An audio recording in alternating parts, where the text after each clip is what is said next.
So what happens is sometimes your piping, see the drains at the back of our house are meant to carry rainwater Correct. to the river and then to the sea. But when a house is extended, this kitchen waste, your curry, your tom yum, Uh-huh. your minyak, Yes. your oil, all ends up in the same drain which is supposed to carry rainwater. Right. So a lot of illegal extension of houses actually contribute to it.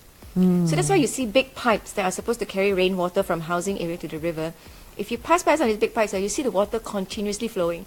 So that's your washing machine water. That's your from your Ah. extended house. Oh, wow. I did Yeah. not know that. Yeah. Okay. So that's one.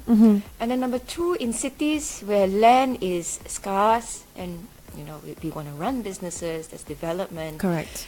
So you have food stalls, you have condominiums that are sometimes development that are constructed too close to the river. Right. And that makes a big impact because when you have construction, what ends up polluting the river are sand, sediments. And sediments, when it's too much, reduces the capacity of the river to flow. That's true. That's when flood happens lah. Yeah. So we've seen and experienced it. The last one I think was in Kota Damansara. You saw that visual of flood and cars getting stuck, flash floods. So that's another issue. And lastly, I think it's also just about riverbank management. In the past, I think engineers look at concretizing the riverbanks to just put a more permanent support to rivers. Right. But I think that takes the aesthetic value out of rivers. So in the last few years, you actually see more riverbank works using natural grass. The idea now, engineers are saying that apparently grass is as strong as cement in holding the riverbank. So a river goes through a lot of use and abuse throughout its journey before it ends up in the sea. Yeah. Yeah. So all in all, that's pretty much what's been happening, Yeah. and that definitely does not contribute to, making the river cleaner in any way. And let's take a short break to allow our listeners to digest that and to look behind the houses. Are they actually not facing the river anymore or something? But you know what? Thank you for being here, and we'll be back in a bit. Of course, ladies and gentlemen, I'm speaking to Yasmin Rashid. She is the founder and president of EcoKnights, and you are tuning into Tracks Momentum.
watts of power and no satellite dish required. Hey, welcome back to the second part of the interview. This is Trax Eco Buzz, and I'm still with the very wonderful Miss Yasmin Rashid. She is the founder and president of EcoKnights, and today we're talking about Anugerah Hijau, the Green Awards, engaging Malaysian youth to protect our city rivers. Now, this is an educational program, and it also serves as a competition for schools. So, Right. as you mentioned earlier on, so do enlighten us. What is the Anugerah Hijau? Well, Anugerah Hijau was conceived in 2009. For EcoKnights, education on environment has always been the crux of the NGO. So when we started Anugerah Hijau, the idea was to provide a competitive environment for school kids, teachers, school administrators to work together collaboratively to make their school greener. Right. This year it's a bit special, and the next 3 years will be special because we're putting all 100% emphasis on what schools can innovate in terms of reducing their impact on the rivers. We really Right. want to just focus on just the rivers the next few years. It takes a while to move a mountain, Of course. and we hope that this competition will actually Spark something at least. spark something lah. We're looking for some innovation within the school. We want to hear from the school and how they tackle that challenge. Yeah. And we want to document it. We hope that at some point we can publish all the best practices to reduce impact on rivers and make a copy available to all schools in Malaysia, because at least half of all the schools in Malaysia are nearby a river. Yeah. And sometimes we don't even take notice of it.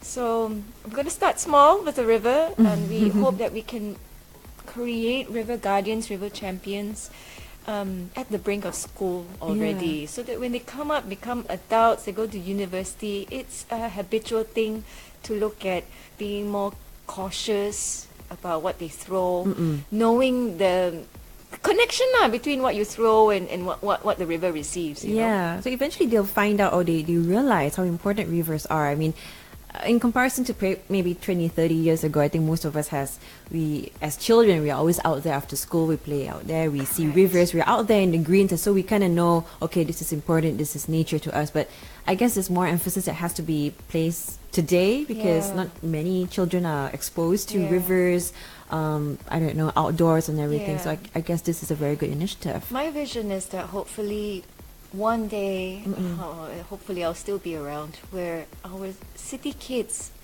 and parents could just walk up from their apartment to the nearest river and enjoy a picnic under a shaded tree, you know, dipping their feet in cold water. Yeah. That would be ideal, and it's not impossible. I know we're a tropical country. It's not impossible to do that, to bring back this green spaces into our lives. Right. We're far away from it, but I hope if this aspiration is shared with the younger generation, Eventually something will be done. we got to really manifest this, you know. We do. I mean, it starts today. It starts now. I mean, we can't eventually wait much later on. And 97% or more of the water comes up from our pipe comes from our rivers. yeah.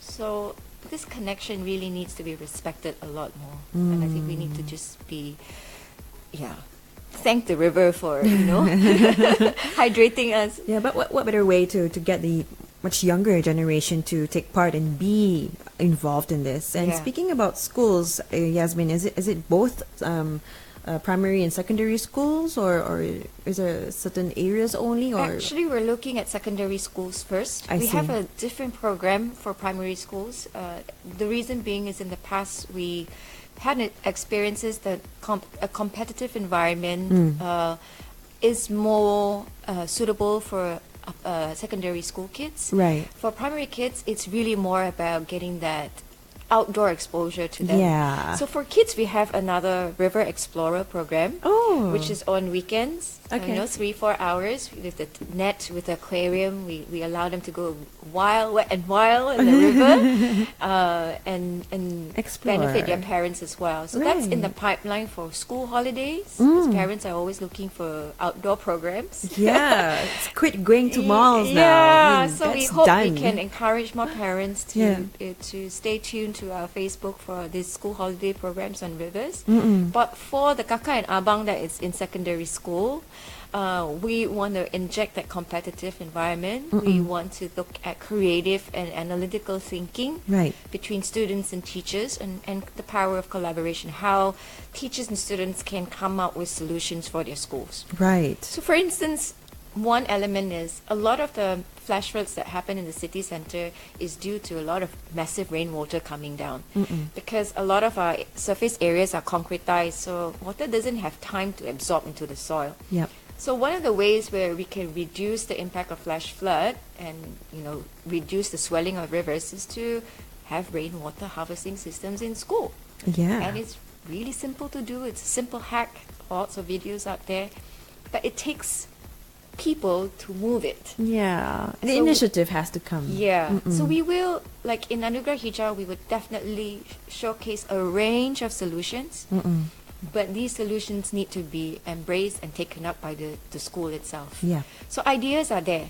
Now how to translate ideas into action in the school. And like I said earlier, we hope to document every school's innovation.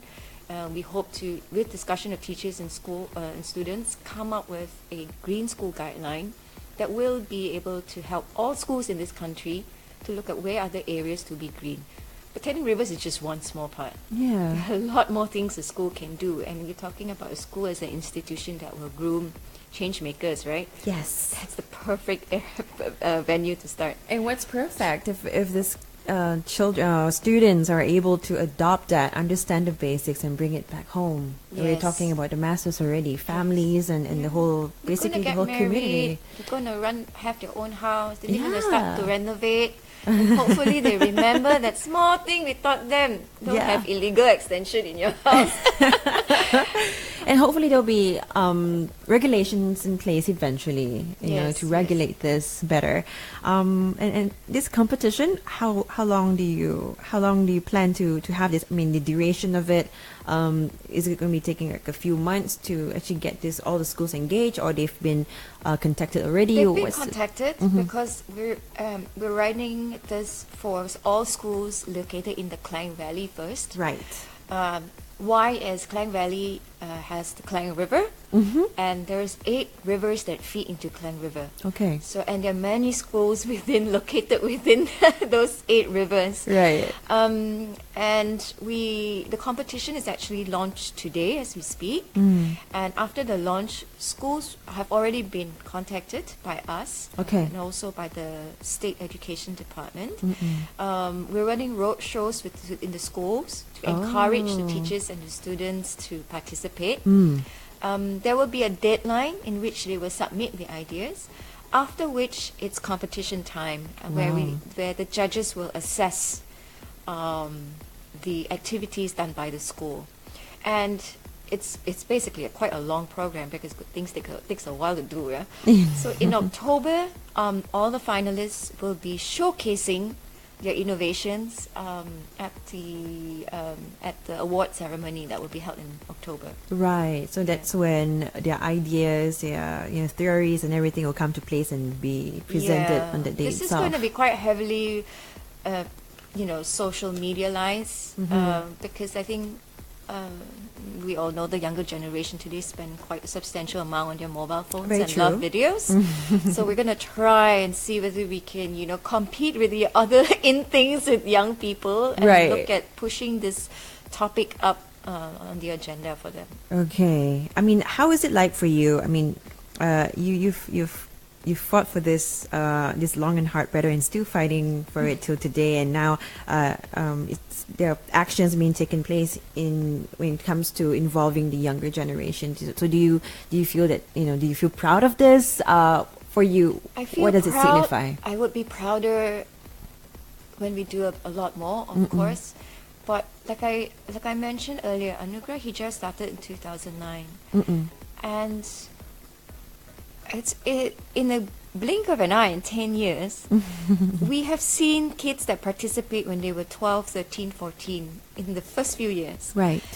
Now, at the moment where they're at the workforce. So some of them we've been able to track. Oh, okay. Are they with you? Are they in Some, EcoKnights? one of them is a green ambassador now for our country. Wow. And nothing beats when parents come up to me and said, you know, my daughter wanted to do this, but she didn't have any encouragement. And thank you for Anugerah Hijau to encourage her, you know, to go through it. So stories like that from parents and from past participants really, really mean a lot. Like even yesterday, someone came to our office who was a past participant of Anugerah Hijau as well. And she's an architect now. So I sense that we're doing something right, but good stuff, like I said, takes endurance, it takes persistency, and I hope EcoKnights is able to deliver that for as long as we can, and up to the point where we're obsolete.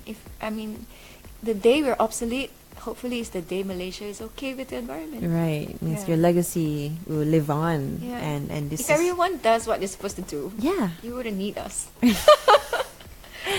Yeah, I mean that's true, but you know what? I guess there's still a battle that we have to go through in enlightening more Malaysians to take part in this. And speaking about Malaysians as a whole, Yasmin, to our listeners who's probably the first time listening to you today, the basics of it, what can we do? What are our roles in taking care of our rivers? And if they have no idea, clueless on how to play their part, basically, what can you do? Very easy. If you're at home, I think awareness is key. It will be very important for you to understand the landscape that you live in. Yeah. So I think, in general, we plead ignorance when we don't know something. So I really encourage anyone listening right now to look at identifying if there is a river within your vicinity. That's, I think, the first part. To know that there is a river, then maybe you can do the second step. Okay, what is it that I can do? Or what are other people doing, other NGOs doing that I can be part of? Right. So that small baby step is actually very critical, because I think from a human being curious, aware, to taking action, that process takes courage, confidence to do. It does. And we hope that whoever is listening right now, if you're ever feeling lost, don't know where to start and all that, I think organizations like us are always here to be a helping hand and help you. The third thing would be understanding your impact on rivers. So anything you flush down and throw out, not in the proper way, meaning with your illegal extended houses or but sometimes we don't know, you see. Yeah. When we want to renovate, sometimes the contractor also don't care. Yeah. So I think it takes a lot of effort to know whether you're doing renovations within the regulated guidelines that the local authority has set. Yeah. Yeah. So make sure your piping is done properly so that the right waste from your home goes in the right pipe, not go straight into our stormwater drain. I think that's very simple. And fourth, which is something I do at home, and you can watch the video on our Facebook, is me and my husband built our own rainwater harvesting tank. Oh, wow. So it's very simple. Just just some power drills. We bought a water drum.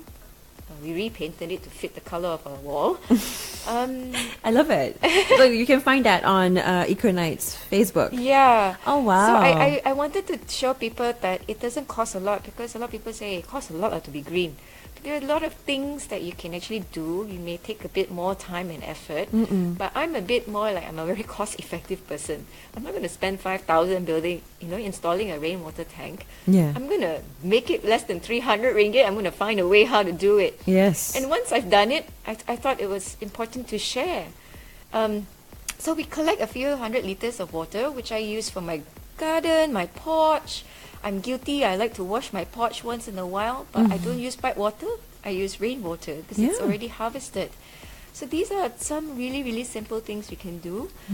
We are going to be producing a lot of river-related communication materials, and we're very happy. We tried out some of these posters and infographics in the last few months, and it has got really good share factors and a lot of views. We hope this is a good sign that people want to know. People want to know what action they need to do to reduce their impact on rivers. Right. So we will be on this subject matter the next 3 years. I think you'll be so tired of us talking about protecting your river, take responsibility and all that. hopefully you Yeah. stick up there, and Yeah. eventually people will be able to play their part. Yeah, if you So can that's the whole change idea. 1% of our population, that's a big number, 3 million. I think we can do this for a long time. It just takes persistence. Yes. And for as long as you're tuning in right now, you've been enlightened, and if you want to play your part and you feel that, today I'm going to make a difference and change the way we view things and take care of our river environment better, do follow EcoKnights on Facebook. You're available as simple as EcoKnights, EcoKnights, one word. Yes. And are you on Facebook, on Instagram as well? Yes, we are on Twitter, on Instagram as well. Right. Yeah, So just find them.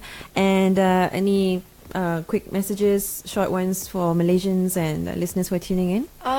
We are running a bunch of environmental educational programs. We've just launched the 2018 series. We've Wow. also published it on our Facebook.